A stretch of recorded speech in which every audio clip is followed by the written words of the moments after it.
Record গড়ার জন্যই যার জন্ম। গাস আটকিনসন। ক্রিকেট ব্যাকরণে এই এক কথায় প্রকাশটি স্থান পাওয়াটা এখন সময়ের দাবি। কেননা ওয়েলিংটনে নিউজিল্যান্ডের বিপক্ষে দ্বিতীয় টেস্টেই হ্যাটট্রিক করে নতুন রেকর্ড গড়েছেন তিনি।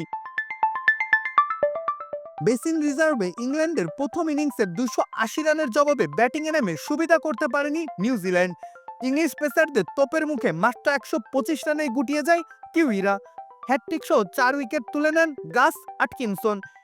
এতেই ইতিহাসের পাতায় আবারও নিজের নাম স্বর্ণাক্ষরে লিখলেন তিনি। ওয়েলিংটনের এই বেসিন রিজার্ভ স্টেডিয়ামে টেস্ট ম্যাচ হচ্ছে 1930 সাল থেকেই, কিন্তু এত বছরেও এই মাঠে ছিল না একটি হ্যাটট্রিকও। প্রায় 100 বছরের সেই আক্ষেপটাই পূরণ করলেন তিনি। শনিবার সকালটা শুরু করলেন বল হাতে ঝড় তুলে।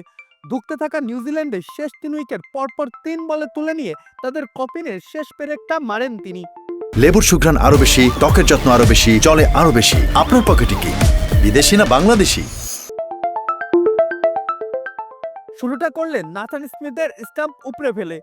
মাঝের বলটায় ম্যাট হেনরিকে গালিতে ক্যাচ তুলতে বাধ্য করলেন, আর সবশেষে টিম সাউথিকে গুড লেন্থের বলে এলবিডব্লিউর ফাঁদে ফেলেন তিনি।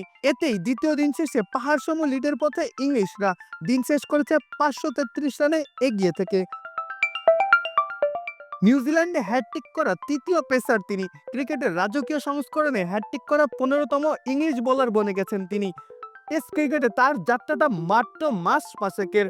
এর মধ্যেই করে যাচ্ছেন নিত্য নতুন রেকর্ড। চলতি বছরেই জুলাইয়ে লর্ডসে ওয়েস্ট ইন্ডিজের বিপক্ষে অভিষেক টেস্টে প্রথম ইনিংসে 7 উইকেট, দ্বিতীয় ইনিংসে আবার 5 উইকেট। পরের মাসেই আবারও লর্ডসে শ্রীলঙ্কার বিপক্ষে 5 উইকেট, সাথে ব্যাট হাতে সেঞ্চুরি।